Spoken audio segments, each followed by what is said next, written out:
अब एक ब्राह्मण की कथा सुनाए हैं। एक ब्राह्मण बड़े ज्ञानी ध्यानी, आत्मदेव पुरे तस्मिन् सर्ववेद विशारदा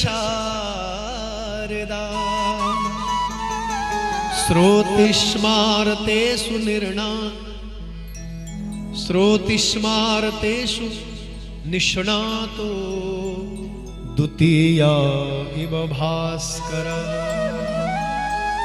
श्रोत स्मारत निष्णातेषु, निष्णात है, ज्ञानी है, जानने वाला है, बड़ा ज्ञानी ध्यानी ब्राह्मण है, आत्मदेव नाम का। घर में सब कुछ है, मान है, सम्मान है, पद है, प्रतिष्ठा है, सब है, लेकिन संतान नहीं है जी। अपुत्रस्य गतिर्नास्ति स्वर्ग नेवच नेवचा। स्वर्ग की प्राप्ति असंभव है जिनके घर में सदपुत्र न हो। कुल में सदपुत्र होना आवश्यक है। कुल में, आपके वंश में सदपुत्र, वह पुत्र ही है। छोटे भाई का पुत्र भी पुत्रवत ही होता है, या बड़े भाई के पुत्र पुत्रवत ही होते हैं। बंधुओं, ये कई प्रकार के पुत्र बताए गए हैं। या गोद लिया हुआ पुत्र पुत्र है, और कहते हैं कि बेटी का बेटा भी पुत्रवत है। ये शास्त्रों ने बताए हैं। भाई का पुत्र पुत्रवत है। आत्मदेव के घर में संतान नहीं है, बाल सफेद हो गए। आत्मदेव खूब रोया, जंगल में गया। एक सरोवर के किनारे महात्मा जी बैठे हैं। बाबा जी प्रणाम, बाबा जी प्रणाम, सारी कथा कह सुनाई। मैं बड़ा अभागा, मेरे घर में एक गौ माता है बाबा जी। जिस दिन से मेरे घर में वह गौ आई है, उस गौ माता ने भी बच्चा नहीं दिया। वह गौ माता भी निसंतान है। जिस वृक्ष को अपने हाथ से लगाया, पौधे को अपने हाथ से लगाया, उस पौधे ने भी फल नहीं दिए, वो भी निसंतान है। ऐसा अभागा हूं मैं गुरुदेव, मुझ पर कृपा करिए, मुझ पर अनुग्रह करिए। तो बंधुओं, गुरुदेव ने एक फल निकाला। फल साधारण नहीं है। जीवन भर की जो ब्राह्मण की साधना है, जीवन भर की जो ब्राह्मण की तपस्या है, बंधुओं, वह तपस्या का फल जो है ब्राह्मण देवता को भगवान ने प्रदान किया। वह जीवन भर का फल भगवान ने दिया, एक फल निकाल करके दिया। तुम अपनी धर्म पत्नी को यह फल खिलाओ, अवश्य ही संतान होगी। ब्राह्मण देवता गदगद होकर प्रसन्न होकर घर आए। धर्म पत्नी का नाम है धुंधली। बोलो हर हर गंगे, ऊंची जोर से बोला जरा, हर हर गंगे। बोलना मां भारी कंजूसी कर देना भाई, हैं? तुम ते लगो तुम खिसा पर पैसा नहीं जोग। हाँ, बोलो हर हर गंगे। आत्मदेव बड़े प्रसन्न हुए, अपनी धर्म पत्नी को फल दिया। और धर्म पत्नी कौन है बोलो? धुंधली। धुंधली का अर्थ क्या है? धुंधली अंधकार का प्रतीक है, अज्ञानता का प्रतीक है। जिसके जीवन में अंधकार आ गया है, धुंधलापन आ गया है, वह धुंधली है जी। यह धुंधली जो है बंधुओं, विश्वास नहीं है भगवान की कृपा पर। मेरा इतना सुंदर शरीर है, सुकुमारी शरीर है, मैं कैसे मां बनूंगी, कैसे यह फल ग्रहण करूंगी? मैं तर्क वितर्क कुतर्क करने लगी, मैं फल ग्रहण नहीं करूंगी। ब्राह्मण देवता से तो फल ले लिया, ब्राह्मण देवता को कह दिया मैं अवश्य ग्रहण करूंगी, लेकिन फल लेने के बाद ग्रहण नहीं किया, मैं कैसे ग्रहण करूं? फल हाथ पर रखा है, विचार कर रही है, यदि इस गांव पर कभी कोई विपत्ति आ गई सारे लोग तो भाग जाएंगे लेकिन मैं दौड़ नहीं पाऊंगी, यही नष्ट हो जाऊंगी, क्योंकि गर्भवती होंगी तो भाग नहीं पाऊंगी, मर जाऊंगी। कितनी अभागी है। बंधुओं कहते हैं जब एक नारी पुत्रवती होती है, आहा, तो बंधुओं कितना सुंदर भाव भागवत में है, श्रेष्ठ बनती है। मां बनना कितना सौभाग्य का विषय है, लेकिन यह अभागी कह रही है मुझे मां नहीं बनना है, मुझे यह फल ग्रहण नहीं करना है। तो बंधुओं जैसे विचार कर ही रही है, इतने में एक गांव की कोई बहन आई। ए धुंधली, क्या हुआ, क्यों चिंतित है? सारी कथा कह सुनाई। पतिदेव फल लाए हैं, बड़ी अपार श्रद्धा है, बड़ा अपार भाव है उनका, लेकिन मैं मां, मुझे संतान चाहिए लेकिन मां नहीं बनना चाहती। तो वह सखी कहती है चिंता न करो, मेरी अब संतान होने वाली है, किसी को पता नहीं इस विषय में। तुम मुझे पैसे देना और मैं तुम्हें अपनी संतान दूंगी। बोलो हर हर गंगे, हर हर गंगे। बात पक्की हो गई जी, तुम अपना बेटा देना, बच्चा देना, और मैं तुम्हें खूब पैसा धन दूंगा। संतान को क्रय करना चाहती है, खरीदना चाहती है। देख लीजिए, अब जो खरीदा हुआ है क्या उसमें हमारे संस्कार आएंगे? यद्यपि शास्त्र कहता है कि क्रीत पुत्र होता है, शास्त्रों में बताया गया जो खरीदा गया है वो भी पुत्र हो सकता है, लेकिन हमारे संस्कार कैसे होंगे उसमें बताइए। जो हमारा अंश नहीं है, शास्त्र कहते हैं कि आत्मा जायते पुत्रः, आत्मा ही पुत्र के रूप में प्रकट होती है, अर्थात पिता ही पुत्र का दूसरा रूप है, पुत्र ही पिता का दूसरा स्वरूप है। आत्मा जायते पुत्रः, पिता ही पुत्र बन करके आया। अब हमारा अंश नहीं है तो कैसे हमारे संस्कार और विचार उसके अंदर आएंगे? बात पक्की हो गई, संतान को खरीदना चाहती है, क्रय करना चाहती है।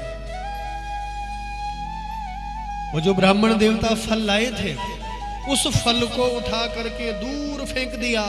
वहां पर गौ माता बंधी थी, गौ माता ने वहां फल ग्रहण कर लिया। बोले गौ मैया की जय। यहां पर पात्रता की भी चर्चा है। पात्र, यदि भगवत कृपा के लिए आप पात्र हो तो भगवान की कृपा अवश्य होगी, और यदि पात्र ही नहीं होंगे तो भगवत कृपा नहीं हो सकती। देखिए, हमारे बाबा की कृपा नित्य बरस रही है आप लोगों पर, नित्य बरस रही है ना कृपा, भगवत कृपा। लेकिन वह कृपा किसको प्राप्त होगी जरा विचार करिए। जिसके पास पात्र होगा, भांडु, ये भांड की छुई छबल, भांडु बर्तन, पात्र, यदि पात्र है तो भगवत कृपा आपको प्राप्त होगी, और पात्र ही नहीं होगा, भांडा बर्तन नहीं होगा, कैसे भगवत कृपा मिलेगी? एक दृष्टांत देखिए, हम गंगोत्री धाम गए, गंगा मां में स्नान किया, आहा बड़ा सुंदर दृश्य देखा, और हम चाहते हैं कि गंगोत्री का गंगा जल अपने घर लेकर के जाएं। कैसे लेके जाओगे जब तक पात्र ही न हो? ये पात्र की चर्चा है, ये भगवान का दरबार है। श्री बद्रीनारायण यहाँ विराजमान है और भगवत कृपा नित्य बरस रही है, हर क्षण बरस रही है। अब वह कृपा किसको मिलेगी? जिसके पास पात्र होगा, और उस पात्र का नाम है श्रद्धा का पात्र, उस पात्र का नाम है विश्वास का पात्र, उस पात्र का नाम है प्रेम का पात्र। जिसके पास श्रद्धा, प्रेम, भक्ति का पात्र है, वही भगवत कृपा को ग्रहण कर सकता है। आज धुंधली के पास पात्र नहीं था, और पात्र ही नहीं तो भगवत कृपा कैसे मिलेगी? वह कृपा उसने गौ माता के पास दे दी, और गौ माता ने फल ग्रहण किया। बंधुओं, इसने ढोंग पाखंड प्रारंभ कर दिया, शुरू कर दिया। अब पतिदेव को दिखाना भी है, मैंने फल खा लिया। क्यों जी? छल कपट प्रारंभ कर दिया। अब प्रकृति दिखाई देती है ना, जो गर्भवती बहनें हैं, प्रकृति दिखाई देती है, गर्भ बाहर आता है, दिखता है ना। अब उसके लिए पाखंड प्रारंभ कर दिया, मैं गर्भवती हूं, कुछ कपड़े लपेट लिए। और भागवत में कहा गया, जन जन मैं न छबर बरना वनो न कपड़े भी छबड़ उड़ई। बोलो हर हर गंगे। देखो इतना बड़ा छल कपट पति से। ब्राह्मण बेचारे इतने भले, इतने सीधे, वो क्या बताएं, समझ नहीं पाए। मेरी बहनों, ये कथाएं जीवन दर्शन है। इन कथाओं को ध्यान से सुनिए और जीवन में उतारने का भी आप प्रयास करिए। कभी जीवन में छल कपट मत करिए, किसी के साथ छल कपट मत करिए। आज हम दूसरों को छलने के लिए बिल्कुल तैयार बैठे रहते हैं। यदि कोई भोला व्यक्ति दिख गया, कैसे लूटूं मैं इसको, कैसे बेवकूफ बनाऊं मैं इसको, कैसे इसका पैसा लूट लूं मैं। नहीं, ऐसा भाव लोगों का है, विचार लोगों का है। तो बंधुओं ध्यान दीजिए, छल कपट कभी मत करिए। धुंधली छल कपट कर रही है, भोले भाले पतिदेव उनको बहला रही है, फुसला रही है। समय व्यतीत होता गया। उस गांव की महिला के घर में एक बालक का जन्म हुआ। खूब सारा धन संग्रह करके लेके गई, जो ब्राह्मण की कमाई थी पोटली भर के लेके गई, उसको उस बहन को दे दिया, और जो बच्चा हुआ उसको लेकर के आई। जिस दिन ये गांव से बच्चा लेकर के आई, उसी दिन गौ माता ने भी एक अद्भुत बालक को जन्म दिया। और बालक कैसा? संपूर्ण शरीर मनुष्य का, लेकिन कान गौ माता जैसे। नामकरण संस्कार जब हुआ, ब्राह्मण बड़े आह्लादित हुए। जय हो नारायण तेरी, जय हो मेरे प्रभु तेरी। पहले तो एक भी नहीं था, और अब घर में दो दो आ गए। बोलो हर हर गंगे। जब नामकरण होने लगा, तो जो गौ माता का बच्चा हुआ, गौ माता का बालक हुआ, वो परम ज्ञानी गोकर्ण हुए। गोकर्ण पंडिता ज्ञानी, धुंधकारी महाखल। गोकर्ण जी बड़े पंडित ज्ञानी हुए, इनका नाम गोकर्ण रखा। और दूसरा जो पड़ोस से लाई थी, बच्चा खरीद के लाई, उसका नाम ब्राह्मणों ने धुंधकारी रख दिया। धुंधली बोली, जैसा मेरा नाम वैसे मेरे पुत्र का नाम होना चाहिए। तो ब्राह्मण बोले, क्या छतिरनो, क्या छतिरनो, धुंधली, जतिरनो ने आवनो धुंधकारी। जतो नाम ततो गुण, सावधान, तुम भी किसी का नाम गलती से धुंधकारी मत रख देना भाई। यू धुंधकार मचा लो सारा गोमा, ये बाबा। जतो नाम ततो गुण, गुण अवश्य होते हैं। जैसा नाम वैसे गुण अवश्य होते हैं। आहा, धुंधकारी नाम रखा।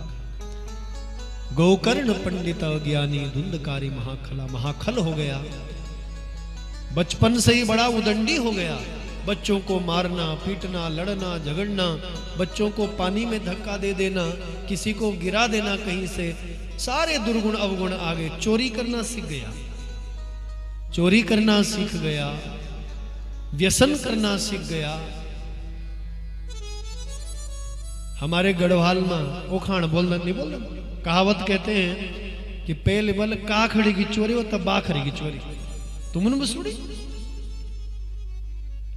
पहले तो ककड़ी चुराते थे बच्चे गांव में, जो है फल चुराते थे, किसी का सेब, किसी का अमरूद, और धीरे धीरे नामी चोर बन जाते हैं। तो भैया पहले काखड़ी की चोरी, फिर बाखड़ी की चोरी। हाँ, तो माता पर्दा डालती है ना, देखो दोषी माँ है, क्षमा करिए। हमारे YouTube चैनल के माध्यम से भी इस कथा को जो सभी लोग सुन पा रहे हैं, मां ही दोषी है। बेटा यदि असंस्कारित हो गया, सबसे बड़ा दोष मां का है, क्योंकि मां पर्दा डालती है ना। ये जी नहीं नहीं, कुछ नहीं किया मेरे बेटे ने, नहीं किया मेरे बेटे ने, पर्दा डालती है गलतियों पर। कभी भी पर्दा मत डालिए। जब भी पिताजी सबक सिखाने के लिए आगे बढ़ते हैं, मारने पीटने को तैयार होते हैं, तो माता पर्दा डाल देती, नहीं नहीं जी ये इसने नहीं किया, इसने नहीं। कभी ऐसा मत करिए। उनको दंड मिलना आवश्यक है। अच्छे बुरे की पहचान करवाना अति आवश्यक है। जब तक समझेंगे नहीं, जानेंगे नहीं क्या अच्छा है, क्या गलत है, क्या ठीक है, तो कैसे पता चलेगा उनको। तो धुंधकारी महाखल हो गया, महादुष्ट हो गया। अब ब्राह्मण देवता को पता लग गया मेरा बेटा तो कुपुत्र हो गया है। और जैसे ही यह पता लगा, ब्राह्मण देवता खूब दुखी हुए, रोने लगे। अब गोकर्ण जी ने अपने पिताजी को उपदेश दिया, असारह खलु संसारो दुख रूपी विमोह का। हे पिताजी, ये असार संसार है, ये सार रहित है, कोई सार नहीं संसार का। संसार का अर्थ क्या है? संसरति इति संसार, जो खिसक रहा है, जो आगे बढ़ रहा है, जो कल था वो आज नहीं है, जो आज है वो कल नहीं रहेगा। तो परिवर्तन ही संसार है, बदलाव ही संसार है। असारहा खलु संसारो दुख रूपी विमोह का, ये दुख है, सब दुखी है संसार में। हे पिताश्री, आप इस संसार के दुख को त्यागिए और उस परम पुरुष की शरणागति लीजिए। देहे स्तिमान सुरुधिरो भ्यमतिम त्यजत्वम जायासु तदिषु सदा ममता विमुञ्चा। पश्यानि सं जगदिदं क्षणभङ्गनिष्ठा वैराग्यरागरसिको भवभक्तिनिष्ठा। धर्मं भजस्व सततं त्यज लोकधर्मान् अन्यस्य दोषगुणचिन्तनमासु मुक्त्वा। सेवा कथारसमहो नितरां पिबत्वम्। ये भागवत में 5 वर्ष के बालक ने कहा है, गोकर्ण ने। एक छोटे से बालक ने अपने हजारों वर्ष के पिता, वृद्ध पिता को, सैकड़ों वर्ष के वृद्ध पिता को उपदेश दिया है। देहे स्तिमान सुरुधिरो, ये जो देह है ये हड्डियों से मिलकर बनी है, मांस से मिलकर बनी है, रक्त रुधिर से मिलकर बनी है, ये 5 महाभूतों से मिलकर ये शरीर बना है। देहे स्तिमान सुरुधिरो भ्यमतिम त्यजत्वम। इसका जो मोह है पिताश्री आप त्यागिए। जायासु तदिषु सदा ममता विमुञ्चा। जाया कहते हैं धर्म पत्नी के लिए, जो धर्म पत्नी की हम तो बड़े हैं जी, हम तो बूढ़े हैं जी, नहीं ऐसा नहीं है जी। एक तो है वयोवृद्ध और दूसरा है ज्ञान वृद्ध। श्रेष्ठ वो वयोवृद्ध व्यक्ति नहीं है, वो बूढ़ा व्यक्ति नहीं है। अजी श्रेष्ठ तो वह व्यक्ति है जो ज्ञान से वृद्ध हो गया, जो ज्ञान वृद्ध व्यक्ति है वह श्रेष्ठ है, वह बड़ा है। तो गोकर्ण को अपना गुरु मान लिया है आज। और बंधुओं, आइए श्री आत्मदेव भगवद उपासना करते हुए यहां से दिव्य लोक की ओर गए हैं। आइए भजन का सहारा लेते हुए हम भगवत कथा को आगे श्रवण करेंगे, आगे सुनेंगे। जप ले प्रभु का नाम मनवा, जप ले प्रभु का नाम, जप ले प्रभु का नाम मनवा, जप ले प्रभु का नाम, जप ले जप ले जप ले प्रभु का नाम मनवा, जप ले प्रभु का नाम। इसके नाम इसके नाम से, इसके नाम से, इसके नाम से बन जाएंगे तेरे बिगड़े काम। मनवा जप ले प्रभु का नाम, मनवा जप ले प्रभु का नाम, जप ले जप ले जप ले प्रभु का नाम, मनवा जप ले प्रभु का नाम।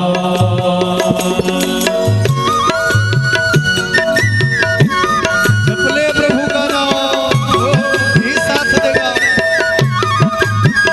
ऐसे नहीं जी, जरा हाथ उठाइए, ताली बजा के।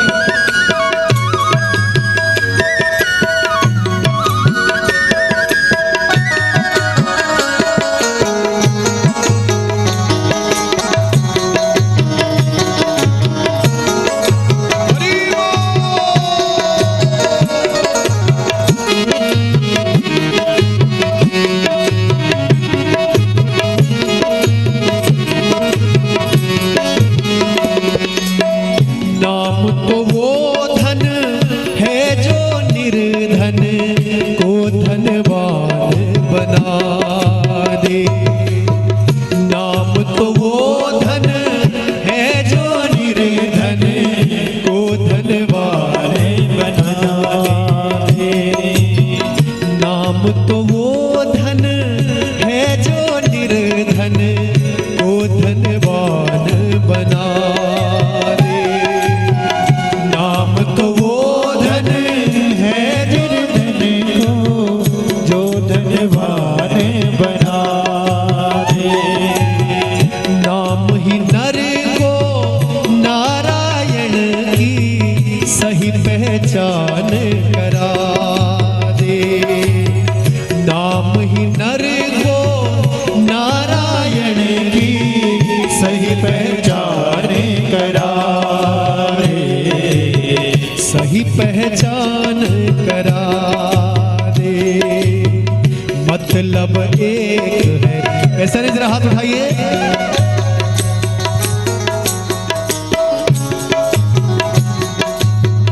मतलब एक है, मतलब एक है, मतलब एक है, मतलब एक है।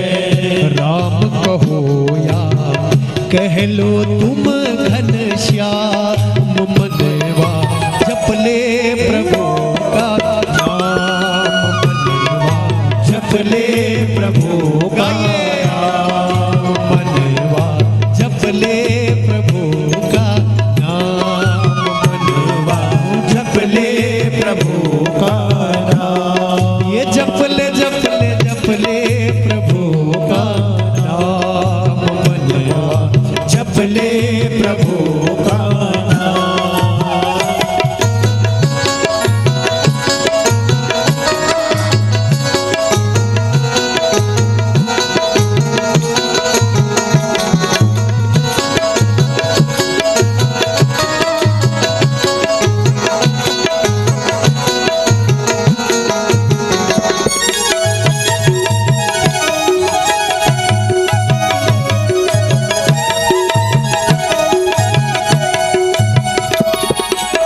सपने को अपना समझे तू, रेत के महल बनावे। सपने को अपना समझे तू, रेत का महल बनावे। सपने को अपना समझे तू, रेत के महल बनावे। सपने को अपना समझे तू, रेत के महल बनावे। परछाई के पीछे भाग, परछाई के पीछे भाग रहे हैं और रेत के महल बना रहे हैं। अब रेत के महल कब तक टिकेंगे? ये सपने को आप अपना मान बैठे, रेत के महल बना रहे हैं, परछाई के पीछे दौड़ रहे हैं।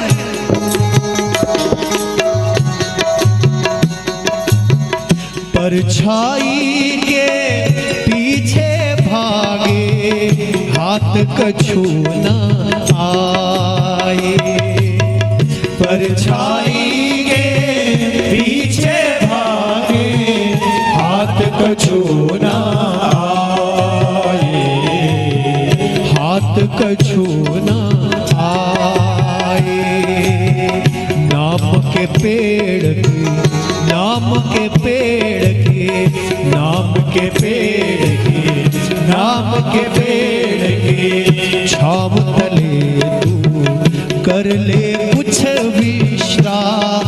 मनवा जप ले प्रभु का नाम, मनवा जप ले प्रभु का नाम। ये जप ले जप ले जप ले प्रभु का नाम, मनवा जप ले प्रभु का नाम। इसके नाम से, इसके नाम से, इसके नाम से, इसके नाम से बन जाएंगे तेरे बिगड़े काम।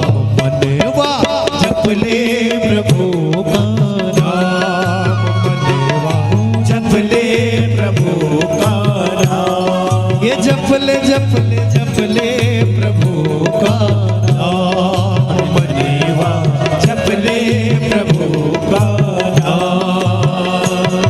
ये जप ले प्रभु का नाम, जप ले प्रभु का नाम, जप ले प्रभु का नाम, जप ले प्रभु का नाम, जप ले प्रभु का नाम। ये मनवा जप ले प्रभु का नाम, ये मनवा जप ले प्रभु का नाम, ये मनवा जप ले प्रभु का नाम, ये मनवा जप ले प्रभु का नाम, ये मनवा जप ले प्रभु का नाम, वो मनवा जप ले प्रभु का नाम, जप ले प्रभु का नाम,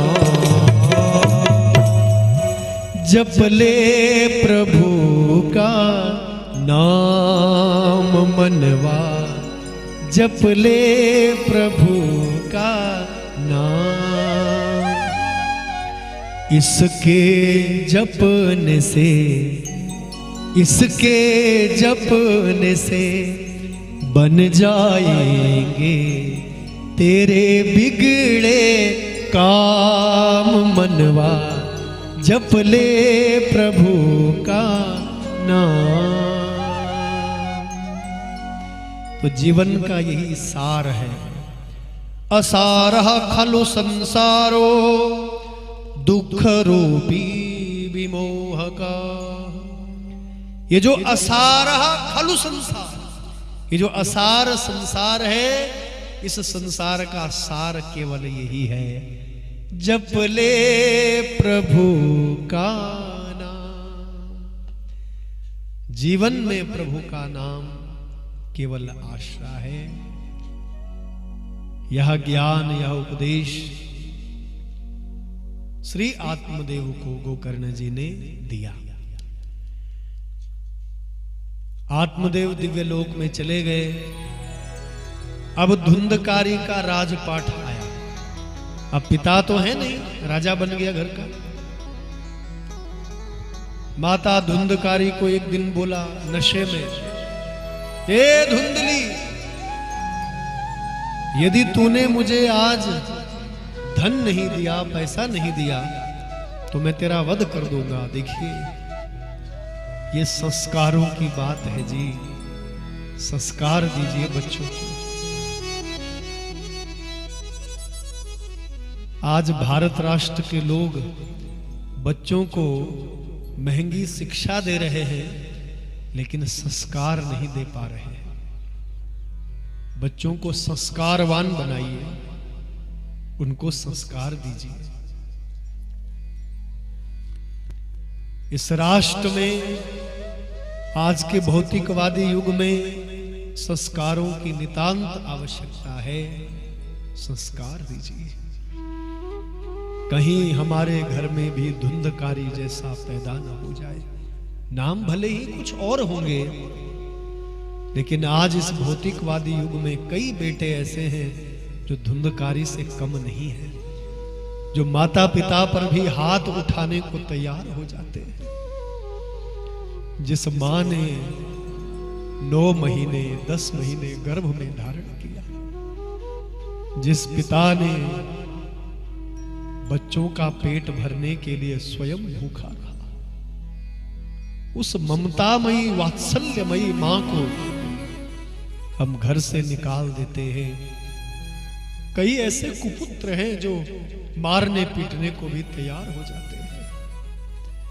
तो सावधान हो जाइए, कहीं धुंधकारी हमारे घर में न हो जाए। संस्कार देना बच्चों को। मारने पीटने को तैयार हो गया उस मां को। धुंधली ने विचार किया, इस पापी के हाथों मरने से अच्छा मैं स्वयं ही मृत्यु का आलिंगन कर लूं। कुएं में छलांग लगाई, मर गई। जो छल कपट करने वाले लोग हैं उनकी यही दुर्दशा होती है जी। भोले भाले ब्राह्मण को कैसा बहलाया, कैसे छल कपट किया था धुंधली ने, आज वही करनी आ गई है। आत्महत्या हो गई, आत्महत्या कर दी। अब धुंधकारी राजा बन गया। भागवत में लिखा है, वैश्याओं को घर में बिठाया, 5 वैश्याओं को। वैश्याएं कोई और नहीं है, हमारी इच्छाएं ही वैश्याएं। इन इच्छाओं के लिए जीव भटकता रहता है। ये भी चाहिए, वो भी चाहिए, ये भी चाहिए, वो भी चाहिए। सावधान, जितना इच्छाओं के पीछे भागोगे, इच्छाओं की कभी पूर्ति नहीं होगी भैया। ये दलदल है। जैसे दलदल आपने देखा होगा, सुना होगा, एक बार यदि चले गए, उसमें फंस गए तो निकल नहीं सकते। ये इच्छाएं भी ऐसी हैं। किसी की इच्छा आज तक पूरी नहीं हुई है, बताइए। ये 99 का चक्कर है जी। और चाहिए, और चाहिए, और चाहिए। इच्छा की पूर्ति कभी नहीं हो सकती। पहले माणिकनाथ जी को कहेंगे, महाराज हमारे गांव में हमारा घर बन जाए, तो माणिकनाथ जी बोले तथास्तु, बन जाएगा। घर बन गया। प्रभु थोड़ा नई टिहरी में भी घर बन जाए, बड़ी कृपा होती, वहां भी बन गया। प्रभु थोड़ा देहरादून में भी एक कुटिया हो जाए, बड़ा अच्छा हो। तो इच्छाओं की कभी तृप्ति नहीं होती, कभी पूर्ति नहीं होती है। तो यही इच्छाएं वैश्याएं हैं। 5 वैश्याएं। ये 5 कर्मेंद्रियों की बात हो रही है। 5 कर्मेंद्रियां और 5 ही ज्ञानेंद्रियां। कल हम इंद्रियों की चर्चा करेंगे। 5 कर्मेंद्रियां, 5 ज्ञानेंद्रियां। तो भैया ये कर्मेंद्रियां जो हैं, यही 5 वैश्याएं घर में रखी हैं। इच्छाएं, इच्छाओं की पूर्ति नहीं होती है। आप कितना भी करो, इन इंद्रियों को कितना भी खिलाओ, कितना खा रहे हैं आप बताइए। बचपन से लेकर के आज तक क्या इस जीभ की पूर्ति हुई है? आज तक स्वादिष्ट भोजन चाहिए, तृप्ति नहीं हुई। और लाओ, और लाओ, स्वादिष्ट रोज खाते हैं, फिर भी आज तक ये पेट नहीं भरा। तो भैया तृप्ति होने वाली नहीं है इन इंद्रियों की, इच्छाओं की तृप्ति होने वाली नहीं है। धुंधकारी ने उन इच्छाओं को घर में रख दिया। अब इनकी पूर्ति के लिए पाप कर्म भी करता है जी। अब बड़ा सुंदर 5 स्टार जैसा घर चाहिए, महंगा महंगा घर चाहिए, महंगी गाड़ी चाहिए, तो भैया बुरे कर्म भी तो करने पड़ेंगे ना जी। अब मेहनत करने से, मजदूरी करने से, ईमानदारी के पैसे से 5 स्टार होटल तो नहीं हो सकता ना। बंधुओं ध्यान रखिए, विचार करिए। भागवत कहती है इंद्रियों को वश में करिए, इच्छाओं को वश में करिए। जिसने इच्छाओं को वश में किया वही विरक्त कहलाया है, वही सच्चा साधु कहलाया है। इसलिए आप भी गृहस्थ में रह करके त्यागी बन जाइए, वैरागी बन जाइए, साधु बन जाइए। इच्छाओं की पूर्ति के लिए पापी धुंधकारी बुरे कर्म करना प्रारंभ करता है। बड़ी बड़ी चोरियां करने लगा उन वैश्याओं के लिए, उन इंद्रियों के लिए। तो बड़े राजा की चोरी करके लाया, राजा के सेवक पीछे से आए, नौकर आए, वैश्याओं को जैसे ही वह धन संपदा दिखाई, देखो देखो तुम्हारे लिए क्या क्या लेकर आया हूं मैं आज, देखो। वैश्याएं समझ गई ये पापी राजा के राजमहल से चोरी करके लाया है, राजा के दूत आ रहे होंगे, इसको तो दंड देंगे ही देंगे, लेकिन इसके साथ साथ हमें भी दंड मिलेगा। इसलिए वैश्याओं ने क्या किया, इस पापी को खूब मदिरा पिलाई, खूब मदिरा पिलाई, और मदिरा पिलाने के पश्चात, मदिरा पिलाने के बाद इसका गला दबाने लगी। देखिए, जिन इच्छाओं के लिए जीव बुरे कर्म करता है, अंत भी उन्हीं इच्छाओं के कारण ही होता है। ये इच्छाएं जो है, यही जीव के विनाश का प्रमुख कारण बनती हैं। इसलिए इन इच्छाओं को वश में करना सीखिए। गला दबाने लगी, फिर भी यह पापी नहीं मरा। फिर क्या किया, तप्त अंगार समूहाशा तन्मुखे ही विचिक्षुपुः। तप्त अंगार समूहाशा, इसके मुंह में गरम गरम कोयले डाले। ओ भागवत में लिखा है, तप्त अंगार समूहाशा, अंगार कोयले गरम गरम मुंह में ठूसे गए। जब इसकी पापी की जीभ जली, चिल्लाया, चीखने लगा, हाय हाय हाय मैं मर रहा हूं। इतनी भयंकर मृत्यु होती है पापी व्यक्ति की, ध्यान दीजिए। चिल्लाते हैं, चीखते हैं, धुंधकारी चिल्लाया, पापी की मृत्यु हुई। और इन वैश्याओं ने वह सामान उठाया, वह सामान लेकर भगी। देखिए, इच्छाएं किसी की नहीं होती हैं जी, इसलिए इच्छाओं के चक्कर में कभी मत पड़ना। जीवन में यदि सुखी रहना है बंधुओं, तो क्या करना, इच्छाओं को सीमित करना, इच्छाओं को कम से कम रखना। और जिस व्यक्ति की इच्छाएं कम है, वह व्यक्ति सुखी है। एक गरीब व्यक्ति जो है, झोपड़ी में नमक रोटी में भी बड़ा प्रसन्न है। वाह मेरे मालिक, तूने कितना दिया है। हम पहाड़ी लोग हैं, गरीब लोग हैं, नमक रोटी भी खा रहे हैं, लेकिन बड़े प्रसन्न हैं, बड़े आनंदित हैं। लेकिन कई लोग ऐसे हैं जो 5 स्टार होटल जैसे घरों में भी रह रहे हैं, लेकिन फिर भी माथा पकड़ के बैठे हुए हैं। तो इच्छाओं को सीमित रखना सीखे। एक गरीब 2 वक्त की रोटी में ही बड़ा प्रसन्न है, और एक बड़े से बड़ा जो है, बड़ा धनाढ्य व्यक्ति जो है, उसके घर में 56 भोग हैं, उनको उन 56 भोगों में भी सुख नहीं है, आनंद नहीं है। इसलिए आनंद जो है बंधुओं, वह वैभव में नहीं है, वह तो सच्ची शांति में है। सच्चा सुख जो है परमात्मा के चरणों में है। आप अपने जीवन को नियमित और संयमित बनाइए, इच्छाओं को कम से कम रखिए। जीवन में यदि सुखी होना है,